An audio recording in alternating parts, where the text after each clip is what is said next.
Good morning, students. How are you? Maybe fine. So today we are here for 11th class physics, unit 3rd. Till now अभी तक हमने किया है connected motion, पुली, string system हमने अभी study किया है इससे पहले, और इस टॉपिक से पहले हम स्टडी कर चुके हैं लिफ्ट प्रॉब्लम.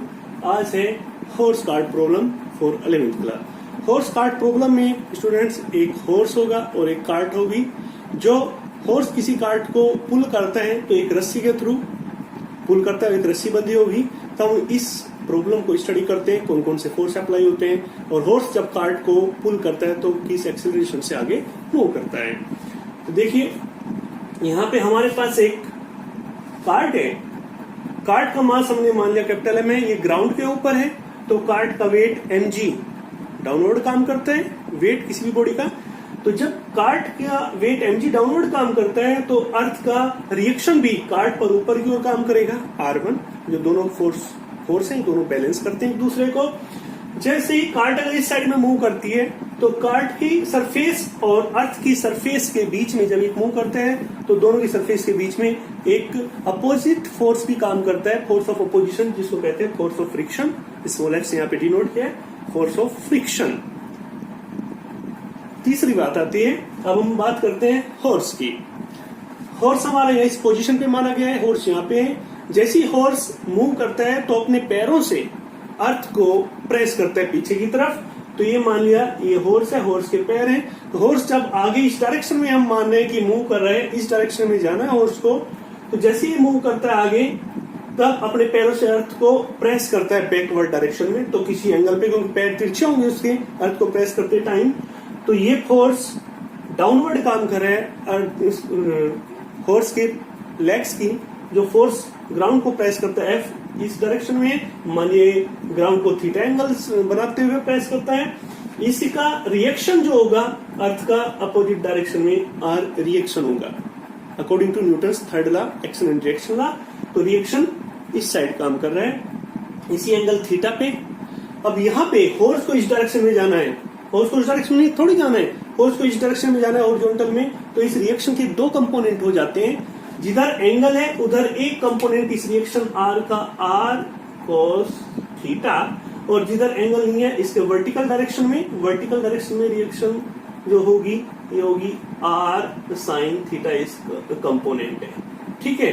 और जैसे हॉर्स खड़ा हुआ है, हॉर्स का मास स्मॉल m है, तो इसका वेट mg डाउनवर्ड काम कर रहा है अर्थ की तरफ, और इसी अर्थ का रिएक्शन इस हॉर्स के ऊपर भी होगा ऊपर की तरफ. ये मान दिया R2. क्लियर. तो इस तरह से हॉर्स के ऊपर फोर्स काम करते हैं. जैसे कि हॉर्स आगे मूव करता है इस डायरेक्शन में, तो जो स्ट्रिंग कार्ट और हॉर्स के साथ जुड़ी हुई है, इस स्ट्रिंग पे एक फोर्स काम करता है जिसको कहते हैं टेंशन फोर्स.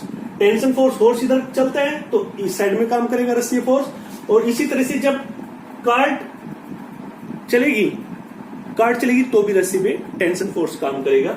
ये एक ही रस्सी है तो दोनों तरफ से सेम टेंशन काम करेगा, टी दोनों तरफ से. जब रस्सी इसको खींचेगी तो इसका वेट mg इस पर टेंशन फोर्स लगाएगा, और हॉर्स अपोजिट डायरेक्शन में टेंशन फोर्स लगाएगा. तो ये थी प्रॉब्लम. अब हम इसमें बात करते हैं मोशन की. मोशन की बात करें तो सबसे पहले हम फोर्स बैलेंस करें. तो देखो जितना कार्ट के केस में जो प्रॉब्लम है, इसकी रिएक्शन जो R1 है, कार्ट की रिएक्शन R1 ऊपर की तरफ है, और उसी के बराबर कितना है ये बैलेंस करता है weight of the cart mg, equation 1. Same इसी टाइप से दूसरा फोर्स, अगर हम दूसरा फोर्स कार्ट पे, एक तो ये वर्टिकली फोर्स काम करे कार्ट पे, एक फोर्स क्या काम कर रहा है देखो T, क्योंकि आपकी जो कार्ट है वो इस साइड में मूव करेगी तो T इधर है. अब इस साइड में मूव करेगी तो इसका मतलब दो फोर्स इस पे भी काम कर रहा था, एक टेंशन और एक फोर्स ऑफ फ्रिक्शन. तो कार्ट इस साइड में चल रही है, इस साइड में चलने का मतलब ये फोर्स ज्यादा है, जिधर ज्यादा फोर्स होगा उसी साइड ये अपने कार्ट को पुल करेगा. तो T टेंशन ज्यादा है, कार्ट इधर मूव कर रही है, तो अपोजिशन फोर्स F कम होगा. तब नेट फोर्स कितना बचता है इसमें, T माइनस F. इतने नेट फोर्स से आगे चली जाएगी कौन, कार्ट. तो ये होगी T minus F equals to, अब इसका मास है में, ये एक्सेलरेशन से इधर मूव करेगी तो इस पे नेट फोर्स कौन सा काम करेगा, m इंटू ए एक्सेलरेशन से काम करेगी। Equation number 2 clear. अब हम बात आती है हॉर्स पे।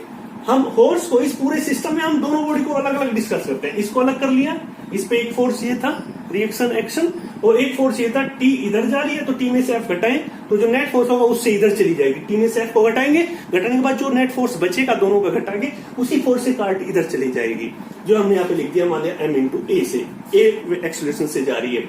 अब उसी तरह से हम अलग डिस्कस करते हैं हॉर्स प्रॉब्लम। इतनी प्रॉब्लम को काट वाली डिस्कस हो चुकी, अब हमने हॉर्स की प्रॉब्लम को यहाँ पे डिस्कस करना है। तो देखिए सबसे पहले mg हॉर्स का एक्शन नीचे की तरफ काम कर रहा है, वेट नीचे काम कर रहा है, उसी अपोजिट डायरेक्शन में जो रिएक्शन काम कर रही है अपोजिट डायरेक्शन में, ये मान लिया R2 प्लस दूसरा क्या है R साइन थीटा भी इधर है, तो R2 plus R sine theta दो फोर्स ऊपर की तरफ है, R2 plus R sine theta equals to small mg, क्योंकि small m is the mass of the horse. ये हमने लिखा हुआ है यहाँ पे साइड में सारी चीजें कि capital M mass of the cart है, तो small m mass of the horse है, F फोर्स ऑफ फ्रिक्शन लगा हुआ है, और A एक्सीलरेशन से हॉर्स कार्ट को इधर पुल करता है, और T यहाँ पे टेंशन है, स्ट्रिंग का टेंशन है, स्ट्रिंग का टेंशन है। एक टेंशन भी एक फोर्स है जो स्ट्रिंग को पुश पुल में स्ट्रिंग के अंदर प्रोड्यूस होता है, टेंशन फोर्स। अच्छा, अब इस एक हमने एक लिखा इसको कि ऊपर वर्टिकल डायरेक्शन में R2 plus R sine theta और नीचे mg, दोनों बैलेंस है वर्टिकली। अब बात करते हैं हॉरिजॉन्टली फोर्स की। अब हॉरिजॉन्टल में देखिए हॉर्स इधर जा रहा है, हॉर्स इधर जाएगा तो इधर वाला फोर्स ज्यादा, ठीक है। फोर्स इस साइड मूव करता है एक्सेलरेशन से, तो इस साइड तभी तो चलेगा जब इस साइड का फोर्स ज्यादा होगा, इधर का फोर्स ज्यादा उधर चलेगा, तो इधर फोर्स ज्यादा, तो दूसरा फोर्स कितना बचा इसमें T, तो R कोस थीटा ज्यादा है माइनस T, तो जो दोनों इस ज्यादा में से कम फोर्स घटा के जो बचा उसी से ये आगे उसी एक्सेलरेशन से आगे बढ़ेगा, तो R cos theta minus T, R cos theta ज्यादा होगा तभी तो इधर बढ़ेगा, तो R कोस थीटा T कम होगा तो R cos theta minus T, तो नेट फोर्स ज्यादा में से कम घटा के ज्यादा की तरफ ही बचेगा, तो इधर फोर्स इस कार्ड को खींच के लेके जाएगा, पुल करके लेके जाएगा, तो R cos theta minus T बराबर मान लीजिए एक्सेलरेशन से लेके जाता है। इस टाइम हॉर्स की बात करें तो हॉर्स का मास स्मॉल m, एक्सेलरेशन है ma। हमने इस तरह से टोटल 4 इक्वेशंस बनाई, 2 इक्वेशंस कार्ड के लिए और 2 इक्वेशंस हॉर्स के लिए। तो मैकेनिक्स में जो प्रॉब्लम सोल्व करते हैं हर बॉडी को अलग अलग बैलेंस फोर्स करते हैं, ये हमने कर लिया। अब इनमें से ये बैलेंस है, हमें 2 और 4 हमारे पास जो इक्वेशन है, इक्वेशन 2 एंड इक्वेशन 4 दोनों को ऐड किया जाए। एडिंग इक्वेशन 2 एंड 4, 2 और 4 को हम ऐड कर देते हैं, तो अब ये 2 ये सेकंड और फोर्थ आपकी ये रही है 2 एंड 4, तो यहां से T minus F plus R cos theta minus T equals to capital MA plus small m। देखिए ध्यान से सेकंड और फोर्थ को हमने ऐड किया, क्योंकि फर्स्ट और थर्ड तो एक बैलेंसिंग इक्वेशंस है, उनमें हमें जो चीजें निकालनी है वो नहीं है, हमें इसमें टेंशन और यहाँ पे एक्सेलरेशन, यहाँ पे फोर्स ऑफ फ्रिक्शन अननोन है, टेंशन यहाँ पे एक्सेलरेशन अननोन है, तो हमने सेकंड और फोर्थ दोनों इक्वेशन को ऐड किया। तो यहाँ से देखिए अपना T कैंसिल आउट हो जाता है टेंशन, तो इधर लेफ्ट साइड में R cos theta minus F, R cos theta minus F, F क्या है force of friction small F, equals to यहाँ पे दोनों में हमने एक्सप्रेशन को कॉमन ले लिया m प्लस m इंटू ए। अब a को एक तरफ ले जाए तो हमारे पास इक्वेशन बचती है a equals to acceleration r cos theta minus F over m plus m। तो ये इक्वेशन है बेटा एक्सेलरेशन की हॉर्स कार्ट प्रॉब्लम में, हॉर्स कार्ट प्रॉब्लम की acceleration equation A equal to R cos theta minus F upon m plus m।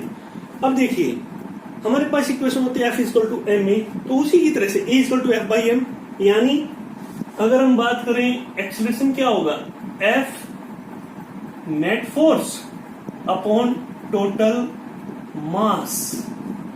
तो देखिए उसी टाइप से है जो न्यूटन्स लॉ है। नेट फोर्स कितना है, आर कोस थीटा, इधर खींच रहा है, टी एक दूसरे से कैंसिल हो जा रहे हैं, आर कोस थीटा से फोर्स इधर काट को खींच रहा है, और बैकवर्ड फोर्स कौन सा काम कर रहा है, फोर्स ऑफ फ्रिक्शन। तो इस ये काट का भी इधर कौन कर रख सकता है फोर्स, जब ये फोर्स ज्यादा है तो R cos theta minus F. Net force कितना बचा, आर कोस थीटा, लास्ट में याद रखिएगा R cos theta minus F. तो हमने क्या किया, R cos theta minus F net force आ गया, R cos theta minus F upon total mass, काट का मास प्लस फोर्स का मास, तो total mass total M plus M. तो इस तरह से आपका जो इक्वेशन होता है एफ इक्वल टू एम में A equal to F by M. Newton का जो सेकंड लॉ है A equal to F by M, acceleration equal to net force upon net mass, तो वही फॉलो करता है। तो R cos theta minus F upon total mass M plus M. इस acceleration से ये हॉर्स इस कार्ट को अपनी तरफ खींच के ले जाएगा। बस इसमें हमें क्या, फोर्स ऑफ फ्रिक्शन पता होना चाहिए, एंगल थीटा पता हो, टोटल मास पता हो, रिएक्शन, तो हम एक्सीलरेशन निकाल सकते हैं। ये थी हॉर्स कार्ट प्रॉब्लम, और इसकी कंडीशन है कि आर कोस थीटा, ऊपर देखिए न्यूमरेटर में आर कोस थीटा एफ से बड़ा होगा, R cos theta is greater than small F, force of friction. ये कंडीशन है, क्योंकि देखो R cos theta minus F, अगर एफ ज्यादा होगा तो एक्सेलरेशन नेगेटिव हो जाएगा, रिटार्डेशन हो जाएगा ये तो एक्सेलरेशन ज्यादा होने का मतलब A equal to R cos theta minus F, यानी आर कोस थीटा ज्यादा होना चाहिए फोर्स ऑफ फ्रिक्शन से, यानी खींचने पुल अप वाला फोर्स ऑफ फ्रिक्शन से ज्यादा होगा तो ये कार्ड आगे चलेगी। अगर फोर्स ऑफ फ्रिक्शन ज्यादा हो गया तो ये कार्ड को चलने ही नहीं देगा, अपोजिशन फोर्स ज्यादा हो जाएगा। क्लियर। तो यहां से condition for the horse cart problem कि कार्ड को एक फोर्स कब खींच सकता है, जब ये forward force R cos theta हमेशा ग्रेटर होगा, R cos theta will be greater than force of friction, opposite force of friction से ज्यादा होगा forward force R cos theta greater than F. तो बच्चों स्टूडेंट्स, ये थी हमारी हॉर्स कार्ड प्रॉब्लम। आप इसको पढ़िए, बुक से पढ़िए, देखिए कोई न्यूमेरिकल है तो इसमें वैल्यू में रख के नोट भी कर सकते हो, इजी है, इसको डायरेक्टली नोट भी कर सकते हो। बुक में भी कभी कोई लाइंस मैथमेटिकल पार्ट शायद कम है, होता है किसी बुक्स में, तो इसको आप यहाँ से देख के राइट डाउन भी कर सकते हो, फॉर्मूला याद भी कर सकते हो। तो थ्योरी भी और न्यूमेरिकल भी आपने इसमें क्लियर। Okay, thank you.